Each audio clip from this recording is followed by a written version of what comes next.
In this short video, I will tell you that how you can easily fix your phone if it's not ringing when you are receiving phone calls. That's quite simple, interesting and easy, so make sure to watch the video till end so you don't make a single mistake. So guys, first of all, you'll have to swipe down from the top of your screen and you'll be able to find a gear icon and you'll have to tap on it and it will take you to the settings of your phone and you'll have to scroll down a bit and you'll have to tap on sounds and vibration. Now, you'll have to make sure that ring volume slider is at the full volume.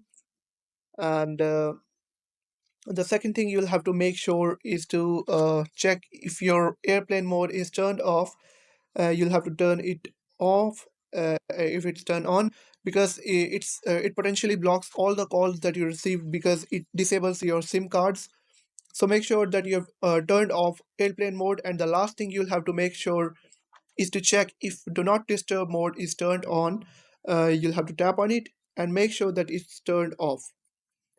After applying these settings, you'll be able to fix your phone not ringing solution issue, and you'll be able to receive all the phone calls on your phone.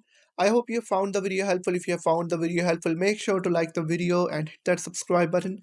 And if you have any questions about the video, let me know in the comment section. Thank you.